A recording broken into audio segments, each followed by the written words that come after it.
اگر وزیر اعظم وزیر اعلیٰ کام کرنا چاہیں تو بہت کام کرنے کا گنجائش ہے، مگر ان کا نیت ہی نہیں ہے، ان کا ارادہ ہی نہیں ہے کہ حکومت ہو تو پھر ہم کام کریں۔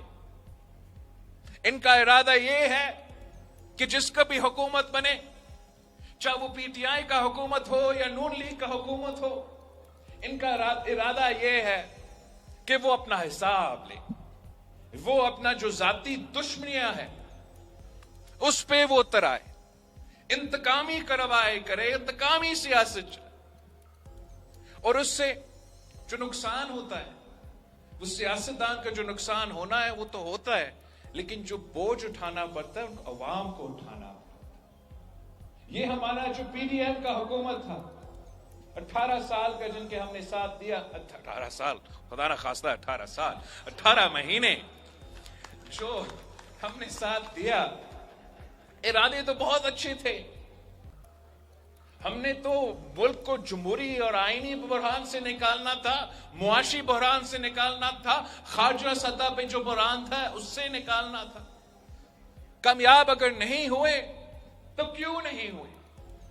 اس لیے کہ ہمارا اتحادی خدمت کرنے کے بجائے، محنت کرنے کے بجائے، عوام کو مسائل سے نکالنے کے بجائے اپنا ذاتی دشمنیاں پہ توجہ دے رہے تھے۔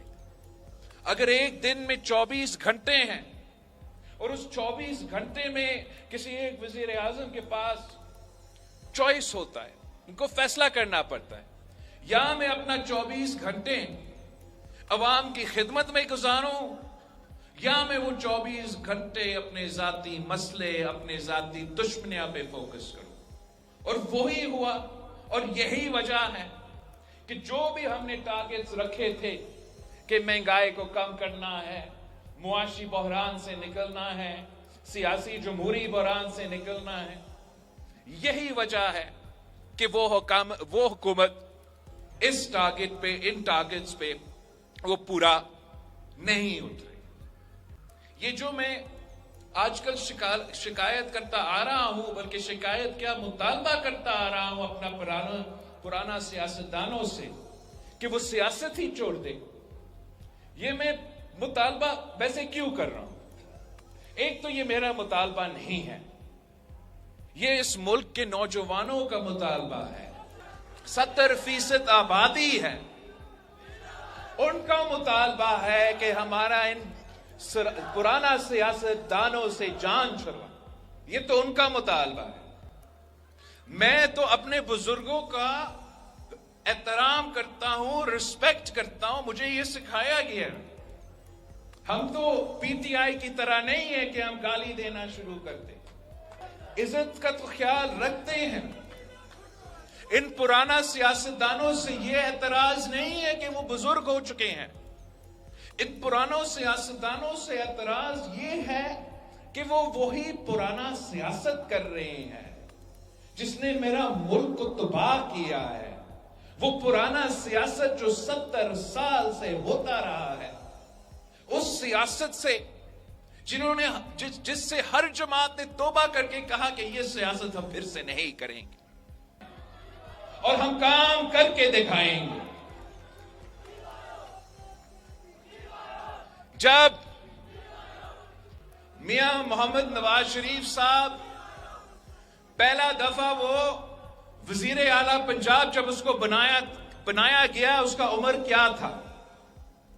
مولانا فضل الرحمان صاحب کو جب سیاست شروع کیا، MRD موومنٹ میں حصہ لیا، گرفتاریاں دی، تو عمر کیا تھا؟ جب شہید محترمہ بے نظیر بھٹو ملک کی پہلی خاتون وزیر اعظم بنی، مسلم دنیا کا پہلی خاتون وزیر اعظم بنی، وہ ساتھ پوری دنیا میں سب سے نوجوان وزیر اعظم بنی۔ ان کا 70% جوان ہے، ان کو نظر آ رہے ہیں کہ یہ پرانا سیاستدان جنہوں نے ایک دو الیکشن کے بعد، جنہوں نے ایک دو الیکشن، شاید ان میں ہے کہ ایک دو الیکشن لڑے، وہ کتنا کام کر سکتے ہیں؟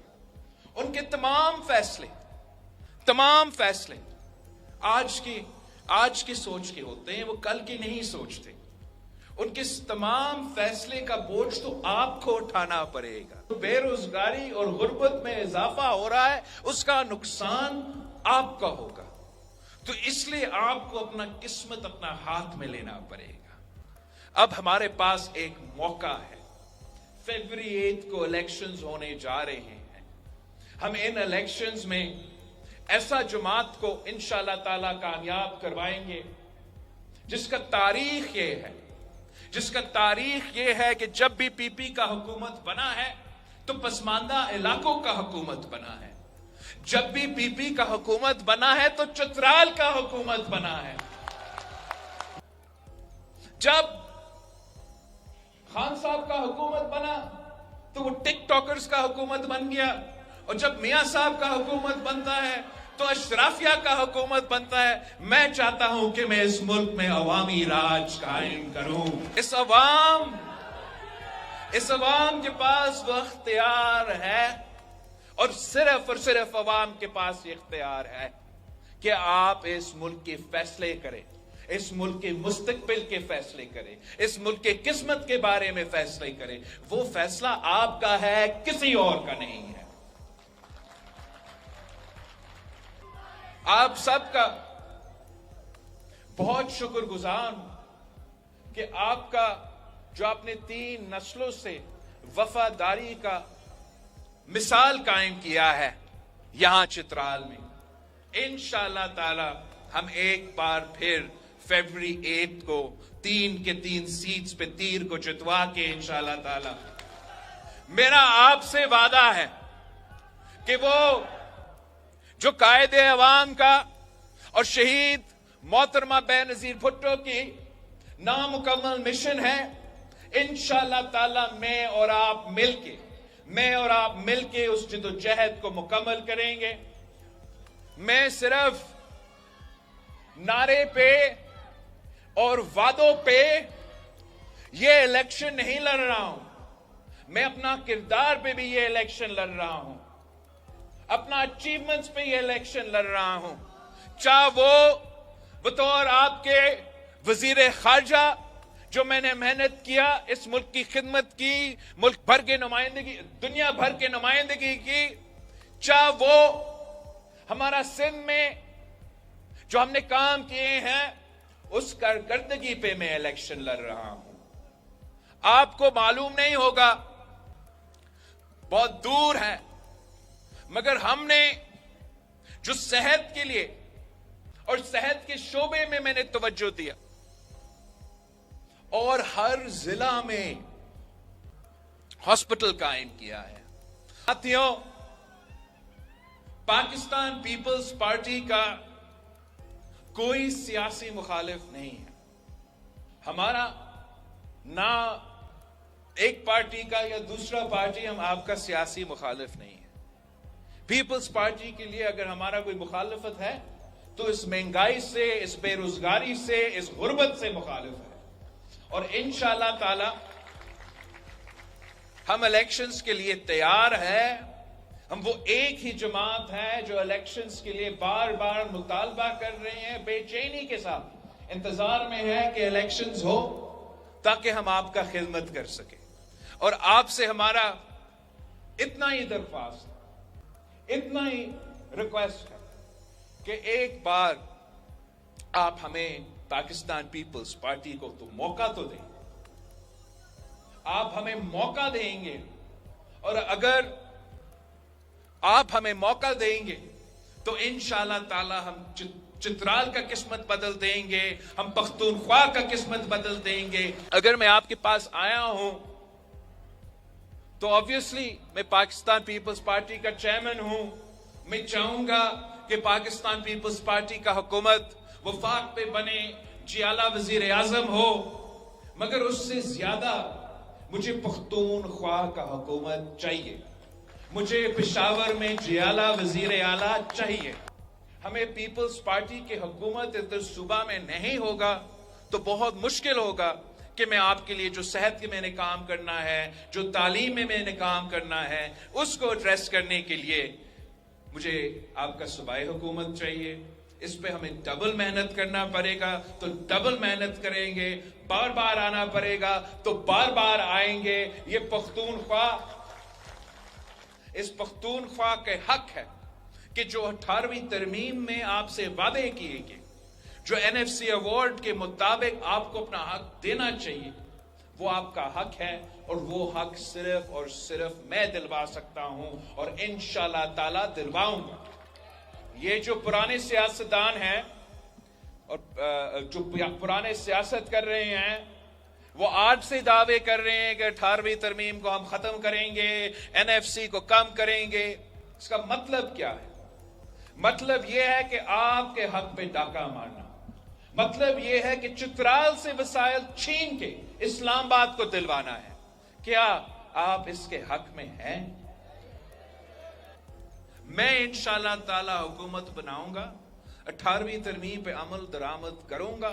وہ تمام وزارتیں جو آج اسلام آباد میں ہیں، وہ تمام وزارتیں جو اسلام آباد میں ہے مگر اسلام آباد میں نہیں ہونے چاہیے، آپ کے پاس ہونے چاہیے، تو میں اسلام آباد میں وہ وزارتیں بند کروں گا، ان کا بجٹ بند کروں گا، ان کا دفتریں بند کروں گا، اور یہاں وہ دفتریں کھولیں گے، وہ وزارتیں کھولیں گے۔ آپ کو معلوم ہے کہ یہ جو وفاقی اور وفاق میں جو بیوروکریسی ہے، وہ 18ویں ترمیم کی مخالفت کرتے ہوئے نہ خود کچھ کام کرتے ہیں، نہ کسی اور کو کوئی کام کرنے دیتے ہیں۔ یہ آپ کا حق ہے۔ 100 ارب روپیہ سالانہ، 100 ارب روپیہ پاکستان کا PSDP کا بجٹ سے بچ سکتا ہے اگر ہم 18ویں ترمیم پہ عمل درآمد کریں اور ان وزارتیں کو بند کریں۔ تو پھر وہ 100 ارب روپیہ میں آپ پہ خرچ کروں گا، میں چترال پہ خرچ کروں گا، میں دیر پہ خرچ کروں گا، اپنے نوجوانوں کو روزگار کے مواقع دوں گا، اپنے بزرگوں کے صحت کے علاج کے لیے مفت علاج کے ادارے بناؤں گا، تعلیمی ادارے نہ صرف یونیورسٹی بناؤں گا۔ آپ کا سکولنگ تو اچھا ہو رہا ہے، لیکن ہمیں اپر چترال اور لوور چترال میں یونیورسٹی انشاءاللہ تعالی ہم بنا کے دیں گے۔ چاہے وہ ہمارا کسان کارڈ ہو، مزدور کارڈ ہو، اس کے لیے انشاءاللہ تعالی اسی 100 ارب روپے سے، سالانہ 100 ارب روپے سے ان سے میں یہ بجٹ بناؤں گا، تاکہ کسان کارڈ کے تھرو میں ڈائریکٹ اپنے غریب کسانوں تک، چھوٹے کسانوں تک سبسڈی پہنچا سکوں۔ مزدور کارڈ کے تھرو جو میرے محنت کش ہیں، جو مزدوری کرتے ہیں، ان کا تمام مسائل، چاہے وہ علاج ہو، بچے کی تعلیم ہو، جو بھی ہو، وہ میں مزدور کارڈ کے تھرو ایڈریس کرنا چاہوں گا۔ میرے پاس پلان بھی ہے، نوجوان تو ہوں لیکن ساتھ ساتھ ایکسپیرینس بھی میرے پاس ہے۔ میں سب سے نوجوان وزیر خارجہ بھی رہا ہوں۔ میرے ہاسپٹل کے ادارے، ہمارے کام جو سندھ میں ہیں، وہ اپنی باتیں کرتے ہیں، ہمیں ٹی وی کا باتیں نہیں چاہیے۔ انشاءاللہ تعالی جب آپ مجھے موقع دیں گے، میں قائد عوام کو خوش کروں گا، میں بیگم نصرت بھٹو کو کہہ سکوں گا کہ میں نے آپ کا چترال کا تمام مسائل حل کیا۔ آپ کا یہ مطالبہ سامنے آیا ہے کہ آپ چاہتے ہو کہ آصفہ بی بی چترال سے الیکشن لڑے، تو میں آصفہ بی بی سے پوچھوں گا، میں کہوں گا کہ یہ آپ کی نانی کی سیٹ ہے، آئے چترال کے عوام کی خدمت کرے، آئے میرے چترال کے بہنوں کی خدمت کرے، اور انشاءاللہ ضرور ہم آصفہ بی بی کو منائیں گے، ورنہ اپنا ہی خاندان سے کوئی ایسا بندوبست کریں گے کہ یہ پاکستان پیپلز پارٹی کا سیٹ ہے، یہ میرا خاندانی سیٹ ہے، اور میں ایسے آپ کا خدمت کروں گا جیسے ہم ایک خاندان کے۔ آپ سب کا بہت بہت شکریہ۔ نعرے بھٹو۔